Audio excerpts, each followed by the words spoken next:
Good afternoon. Welcome to another edition of the Madison View. My name is Ralph Scott. My allergies bother me a little bit, so you have to excuse me a little bit. I was researching some of the gun violence, how they talk about it all the time. I found an article that ranked states by gun violence rates per 1,000. The first state with the highest rate was Alaska, 20 to 1,000. Then the next state was Louisiana, which I think was 19 per 1,000. And then the next state was either Missouri or Arkansas. I can't remember which one. It was like 15 or 17, something like that, per 1,000. So it's very high compared to New York City, which is 4 per 1,000. But don't get me wrong, I'm not downplaying anybody's crime problem or downplaying any kind of violent crime issues, or not saying there's not a problem or anything like that. Just pointing the facts. That if you go look and at the facts, you'll see, I'll give you another example. The CDC has put out on the website a picture of the United States. It looks like it's at night from a satellite view.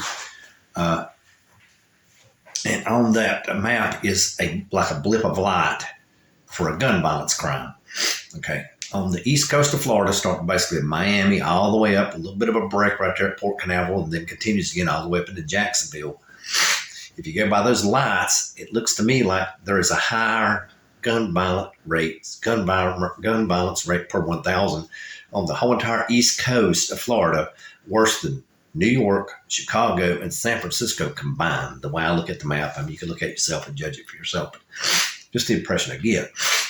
And basically what it comes down to is the Republicans are just trying to direct your mind back toward the big city is the problem. But actually, when you go review that list, Republican states have a higher gun violence per 1,000 rate than majority of other states. You just have to go and add them all up.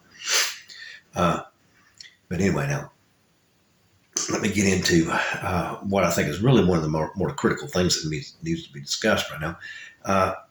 Again, like I said, I think the Republican Party has become a cult. And there was a part-time preacher, a part-time contributor to Fox News that was on a radio show, and I read an article about what he said. He said that America deserves a dictator.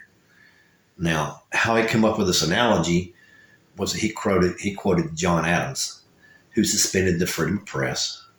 Okay, he said that a people did not deserve a democracy unless they were moral. Basically, enough. Basically, is what he said. And basically, if they weren't moral enough, I reckon, according to John Adams' point of view, they deserve to be suppressed or oppressed. That's the way it read to me. And quoting John Adams is not a very good thing because. If you go through and read your Federalist Papers, Madison talked about people like Adams. He didn't come out and point him out per se by name, but you go back and read some of the quotes, and like I said, Adams suspended the freedom of press, which Madison thought was extremely important. He considered him to be one of the people that he considered him to be a threat to liberty. They were so vehement in how they viewed their own point of view, he felt like they had lost their scope or comprehension of what everyone accomplished with the revolution. He felt like that they were just so wrong-minded and they were arrogant about it. I mean, there was no way he was going to change their mind.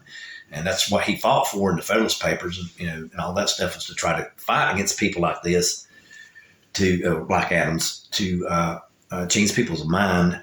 So we would go to the Constitution, because he felt like that if the Constitution wasn't adopted, he felt like that the United States would basically just fall apart. And he considered Adams, and I'm sure a few others, but like I said, he didn't name Adams by name, but he considered quite a few others to be a threat to liberty.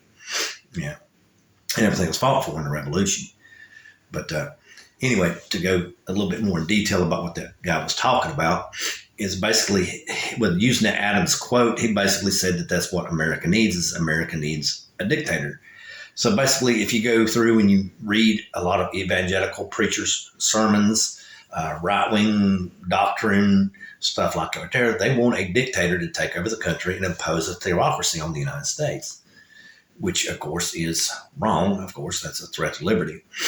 But basically, if you get down to it, they would not view it like that. And in my opinion, it's violent. I mean, when you force your point of view off on someone else, that's violent. Whether you do it physically or with a pen, that is violent. And that in itself, of course, is where I think, a lot of people just don't realize whenever people call the right wing a violent part of the Republican Party. They are. They're violent. Look at Proud Boys, Oath Keepers, Christian nationalists. They're violent. They're violent people. You can walk around waving a Nazi flag, and burning books and condemning people, and telling other people that people are just a scourge or a disease or something like that. You're obviously morally superior to everyone else. That part's very obvious, and that is violence.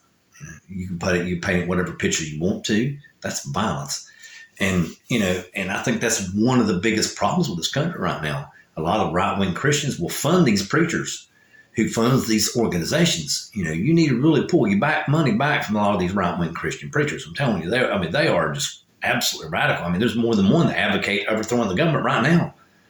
I think one in Oregon and like Missouri or Tennessee. Like 3 or 4 that I know of right off the top of my head. I forgot their names, but they want to overthrow the government. And even Franklin Graham, which I can think of just right off the top of my head, wants the church to take over the country, which would be a theocracy. And that would take us so far backwards. That would take us back to the dark ages. You'd have someone up there deciding what is moral. And here's an example. We'll go back to Galileo again. Galileo stated a scientific fact, but it wasn't accepted morally. And I'll give you another example. Now, vaccines. Now, I know that not all religions are violent, but right-wing religions are violent, some of them, and they think that vaccines are evil. Okay. Well, vaccines save lives. And I think that vaccines are an answer to a prayer. Even though they would not consider, the right wing would not consider them moral, they are moral. They save people's lives. They answer prayers. They save a child's life. They save your life. Like I said, even though it is not moral according to a lot of the right-wing organizations, it is. Science is moral. It has moral outcomes. It saves our lives. It makes us progress further. We eat more. You just name it. And we got heart procedures, all kinds of things that can save people's lives. And it's scientific. And according to the moral community, if it passed the moral community or the moral committee or whatever they would decide, then you would get it. But you have to wait for someone else to decide whether or not you would survive, which is immoral. That in itself is immoral. That is tyranny. No ifs, ands, or buts about it. Okay. Now, let me get a little bit into the Federalist Papers here. Federalist Paper 50. I feel like that this would really solve a lot of our problems. Madison and Hamilton wrote it.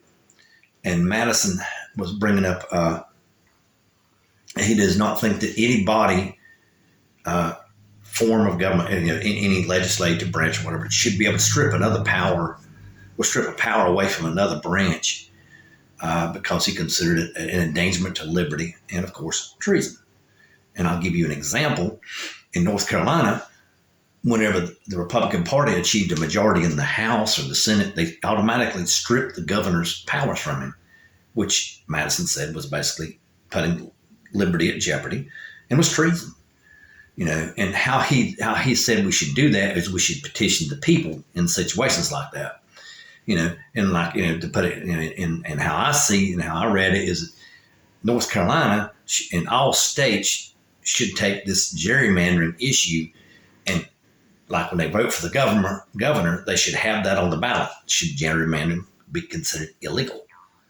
And let the people vote on it and put this issue to bed once and for all. Because when you gerrymander to the districts, you're going against the people's wishes, which is an endangerment to liberty. It's tyranny. It really is. It's tyranny, and that's what Madison was talking about. And a lot of the issues that we have today could be put to bed by putting them to a vote. That's like I was telling you about the United States was founded on basically the Declaration of Independence, individual liberty. We got abortion, we got gun control. You name it. There's all kinds of things that we could put on the presidential ballot and put all the stuff to bed once and for all.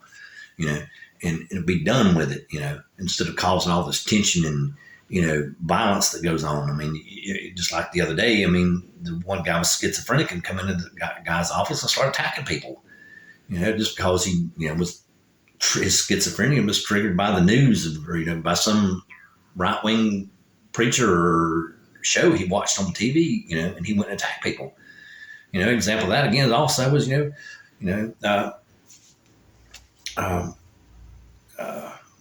forget her name right off the top of my head.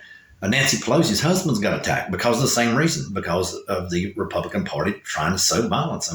They're just a very violent people. They won't admit it, but they are. And people really do need to withdraw their funding from these people because they're getting way too much power and they're going to screw up this country bad. Before it's all over with.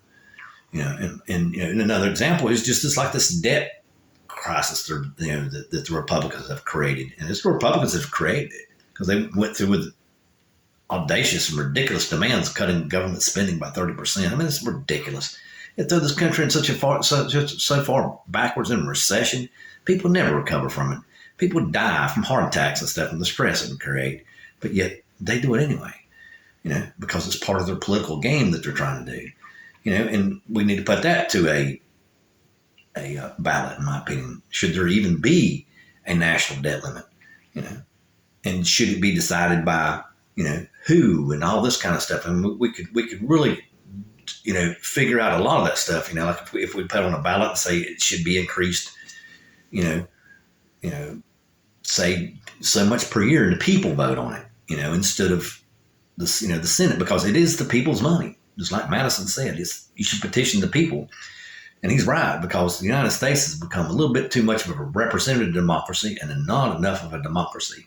And petition the people would solve a lot of those problems. That's where I agree with Madison. That's all I'd like to say. Good night.